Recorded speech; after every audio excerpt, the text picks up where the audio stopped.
Thank you so much for joining us. This is a bonus episode for spooky season. My name is Darcie. And I'm Rhomari. And I'm Susan. And we have asked all of our readers or viewers or listeners to send us their scary, spooky stories, and we've selected a few that really gave us the creeps. So we're going to take turns reading them one by one, and we hope you enjoy. So I want to start off with a question. Do you guys believe in ghosts? 100%. Yes. Really? Yes. I'm kind of on the fence about them. Really? Yeah, I've never seen one. I don't think I've ever really had like a real encounter with one, but maybe these stories will make me a believer. Maybe. So someone that wrote in, her name is Michelle Young. She says, when my daughter was 2, I found her twirling paper towel tubes tied with twine in the air. I asked her what she was doing. She said she was practicing her nunchucks. I was very confused as she would have no way of knowing what those were. I asked her what she meant, and she said Adam told her how to make them and showed her each night how to use them.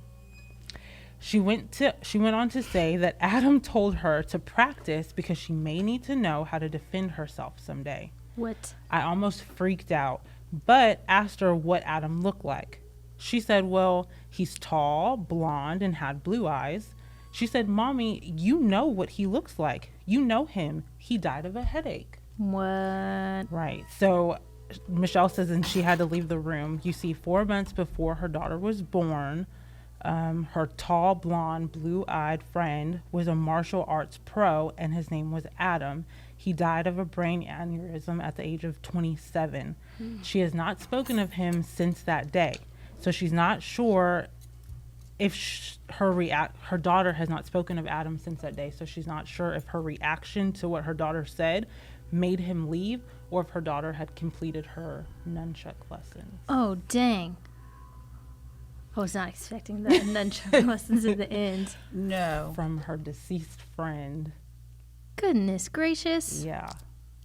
See, I think I don't believe in ghosts, but I believe in the presence of others, if that's kind of the same thing, maybe like a spirit. Right. You know, but definitely freaky. No. That one's spooky. Spooky. Spooky. Spooky at best. Yeah. Spooky. And she was 2. Like, Well, yeah.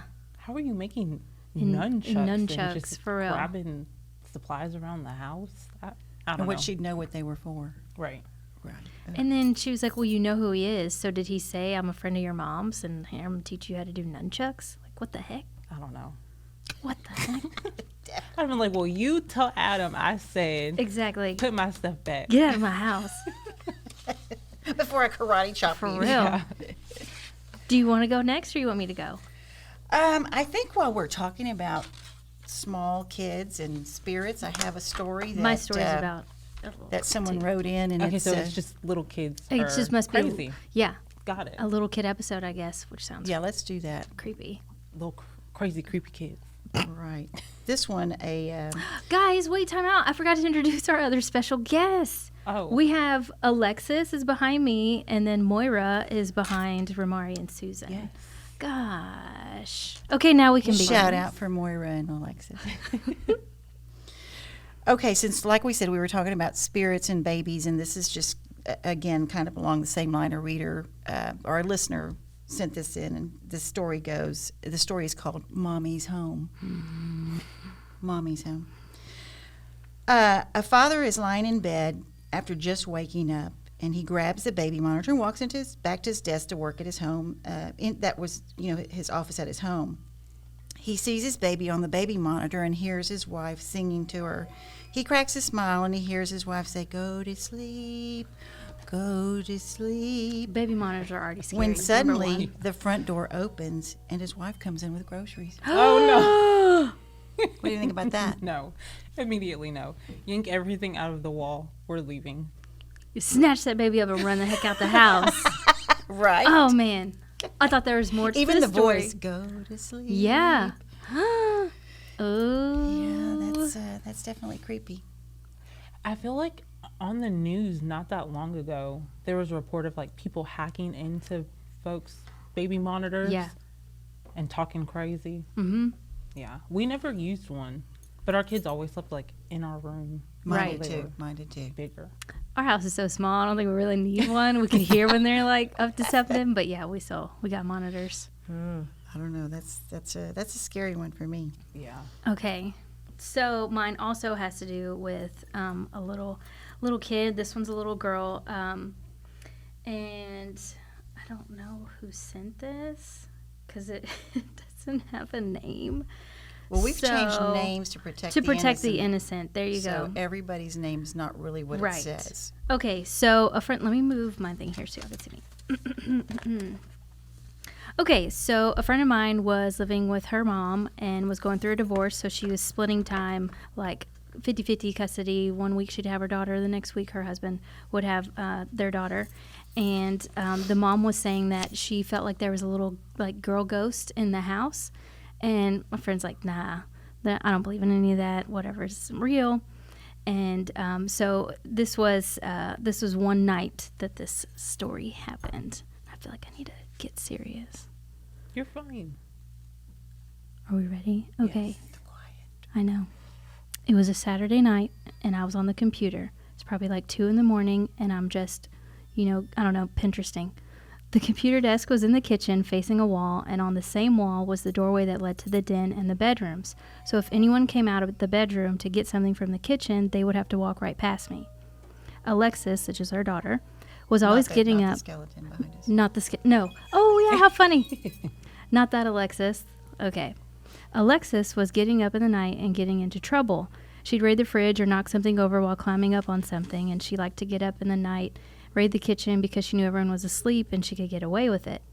So I said before this night she would get up a couple times a week, and I guess you try to say like, hey, you need to stay in your bedroom, don't get up at night. I don't know, just try to like catch her in the act. So this night she's at the computer, right? I see Alexis sneak into the kitchen through her peripheral vision, and she froze when she saw me and just stood there.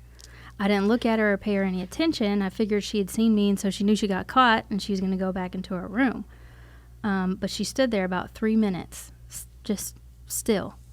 And I can see her the whole time, but I make a point not to look at her, so she will just go back to bed. She eventually turns and walked back towards the bedroom, and it was dark in the room, but I could still see her turn and leave, so she knew her daughter wasn't there. Everything was super mega quiet. After about 15 minutes, as most parents do, you kind of realize, like, okay, they're a little bit too quiet, like they must be up to something. So she decides that she needs to go check in on her. And she stood up and walked to the next room and turned the light on, and nobody's in the room, and she realized that her husband had her daughter that night. Oh, no. No. That's when you immediately leave the house. Go. I don't care what time it is. Go. No. Why? Okay, and why is it that, like, I read that story, and then I have my own similar situation where Caitlin and I were living in a home on 19th, and we just moved in. We're coming from college, so we didn't have a whole lot of furniture. So this lady left most of her stuff, and there's a microwave, and we're in the back room unloading, unpacking, all that stuff, and then we can hear beep, beep, beep, and like the microwave comes on. So I'm like, what the heck? Somebody's making a ghost Hot Pocket. Why is it that these ghosts are always so hungry? What were they going to do in the fridge? They're making their snacks. Why is that? What are I'm they? still stuck on the fact that her daughter, the ghost, was standing there for 3 minutes and you Didn't say nothing. were pretending not to see it, but you knew it was there and you didn't say anything. This is so weird. No. I hate that when you wake up in the middle of the night at 2:30, or that you can't go to sleep, and then your mind starts playing tricks on you and says, like, is that real? Or Oh, yeah. Yeah. Well, 3 o'clock is supposed to be like the Ooh, witching hour. Yeah. Yes. If I wake up between 3 and 4, I always just pray. I keep my phone It's far a away, habit. and we don't have like a clock in our room, so I don't really know exactly what time it is until I tap my phone. Yeah. But yeah, if like our Now little y'all baby told me wakes that. up, Now I'm going to be scared You're to gonna wake wake up. up. And tonight, if I wake up at 3 o'clock, I'm calling both of y'all. you're gonna Don't wake call up me. tonight. Yeah, Wake up. I'll It's 3 probably be o'clock. awake. Yeah, call her. Don't call me. We'll be up with Noah. That's a scary one. That is That scary. Thank you guys for tuning in to this week's spooky special edition of Texas City Tales. Thank you to the City of Texas City for sponsoring this podcast. We'll see you here next Friday for some more spooky Texas City tales. Bye. Bye.